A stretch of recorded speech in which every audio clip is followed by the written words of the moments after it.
Welcome back to In Another World with my smartphone. Anime review episode number 11. This is reviewing the 20th episode of the series, which is also the 8th episode of this season, known as The Two Princes and the Little Princess and Little Fiancée. The Small Fiancée, that's the name of the episode.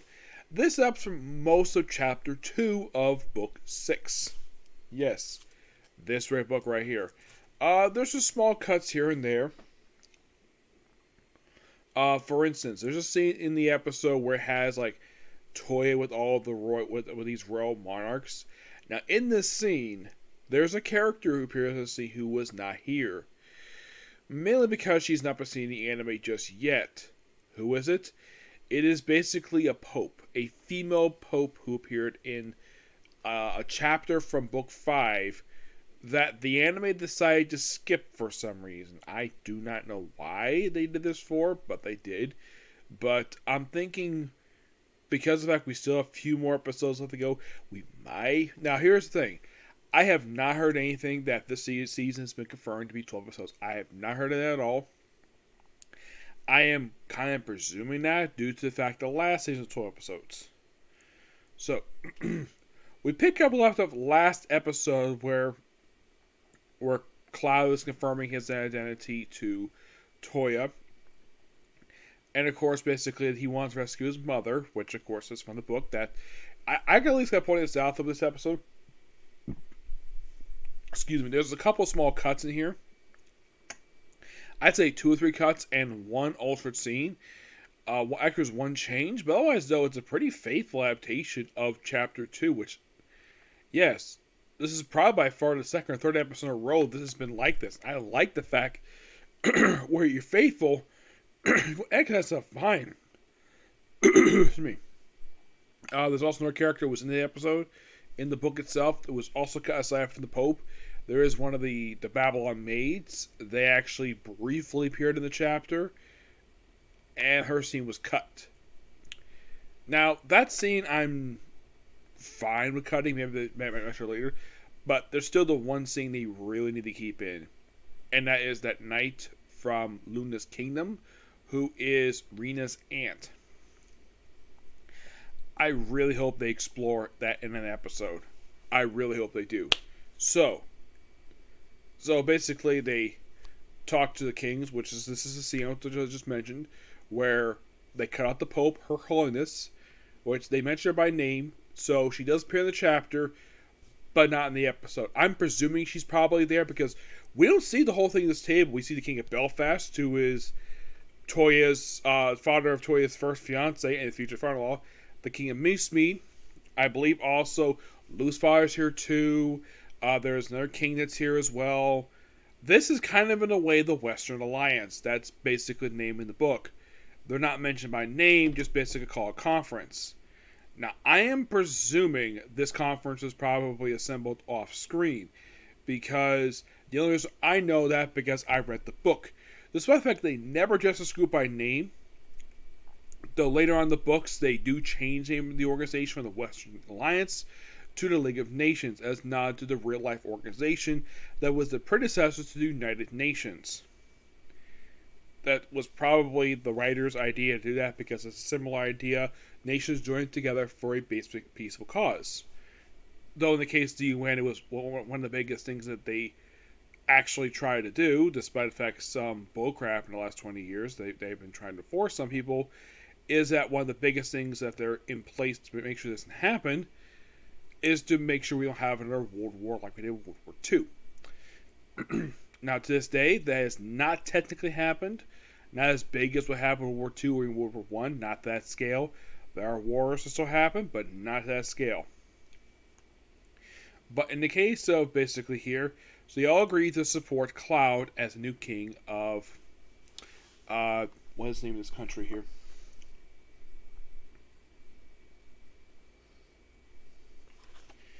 It is, I'm trying to think of the name here.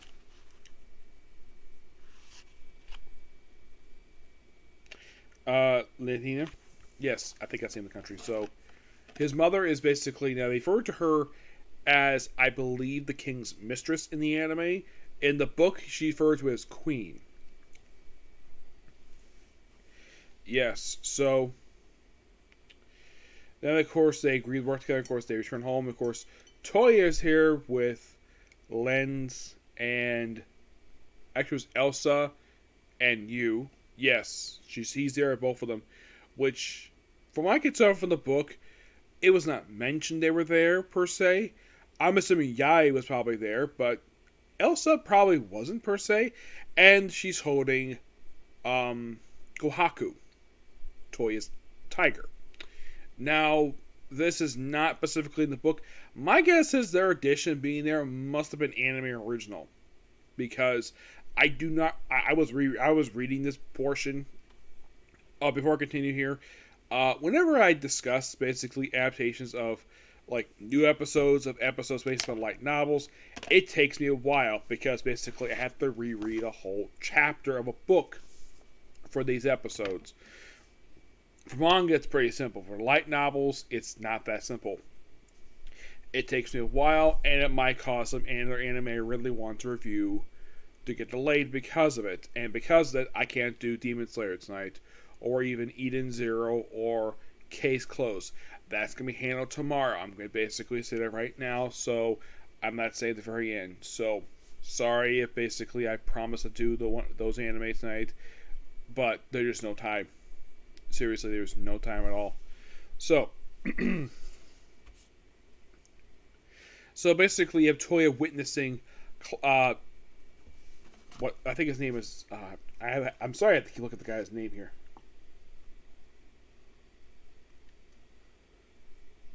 Zubane. Yes, Zubane.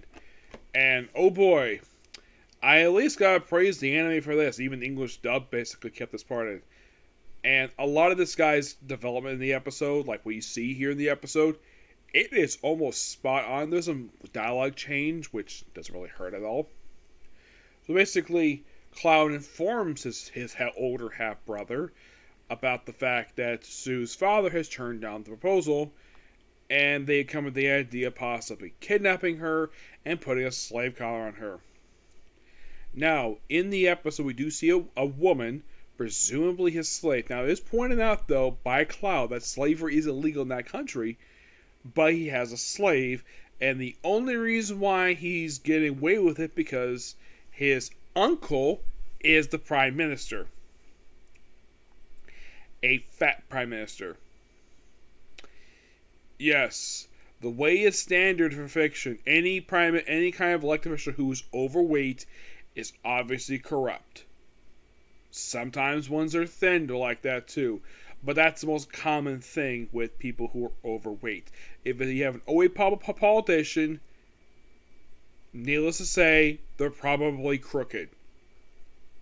I would say about 50% of the time you see these people on screen. It's not the case of anime.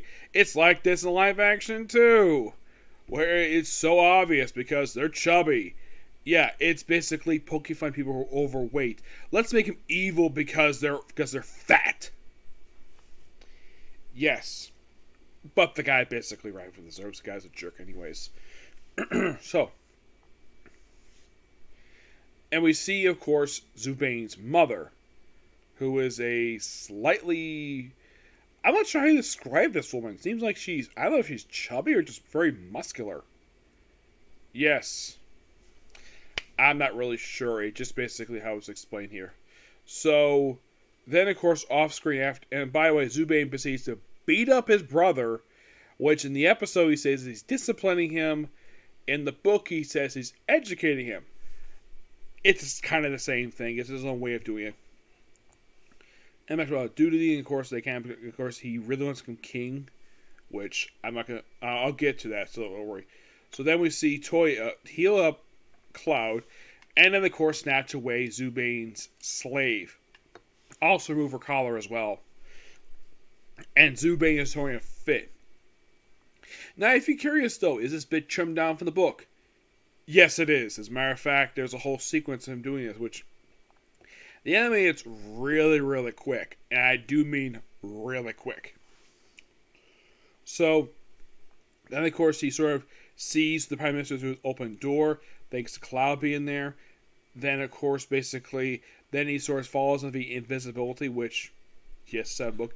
And then, of course, he records the Queen and the Prime Minister talking, revealing that Zubane is not the King's son, but the Prime Minister's son. So, this is a kind of an awkward thing here.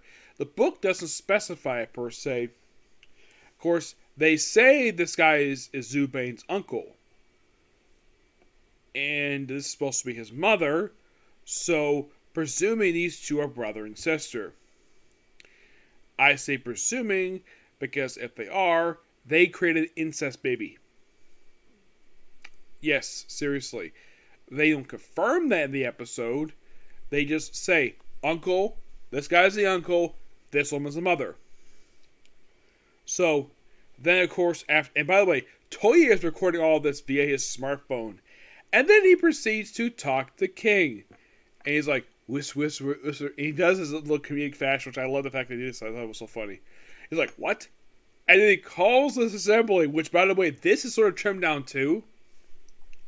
Like those tiny bits, which doesn't really affect the scene at all. It's presented basically the same in the book. Where the king is like, I am hereby abdicating my throne. I name my successor.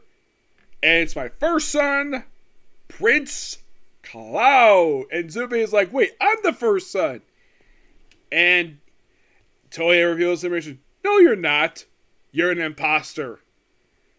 And Cloud was the real legitimate heir.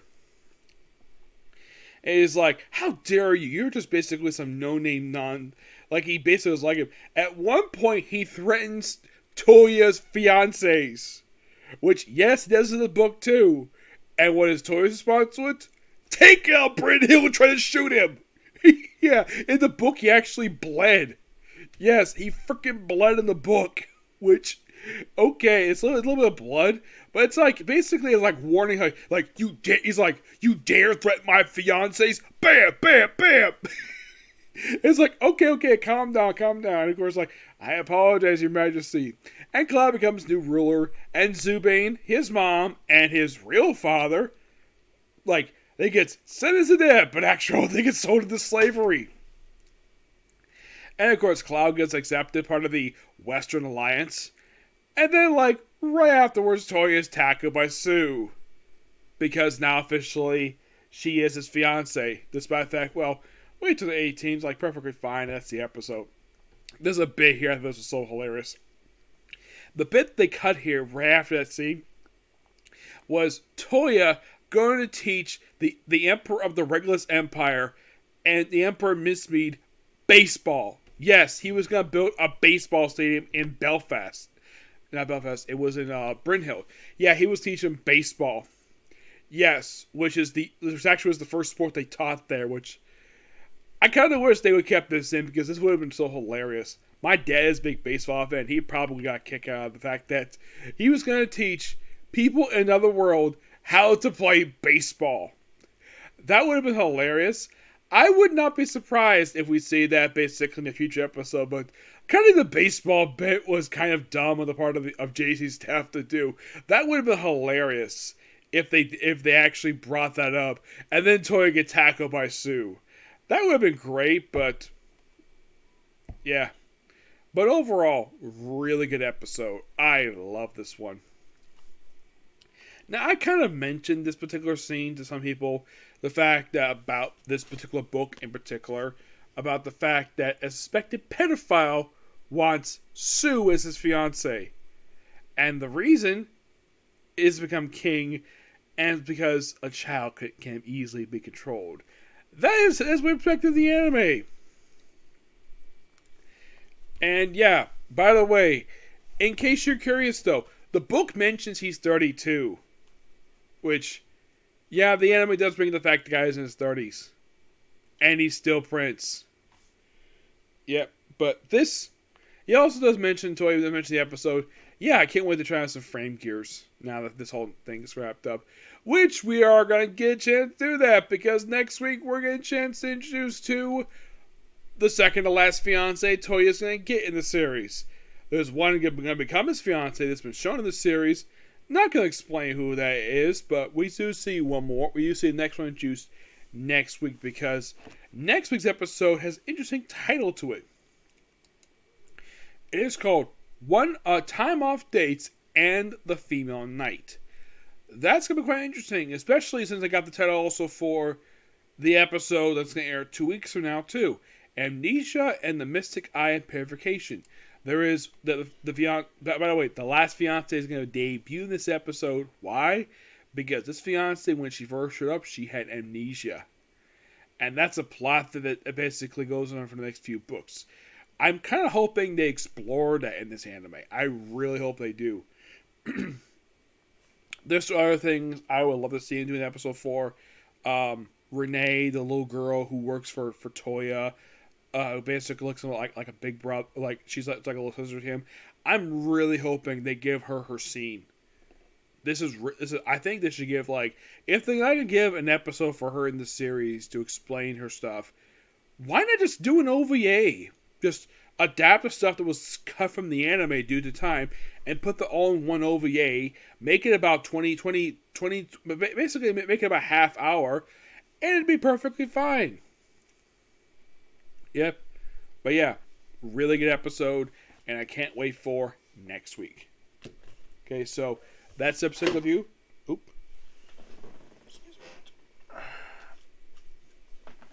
So, next up is a Comic Corner, and that'll be it for tonight. Okay, next video. Bye.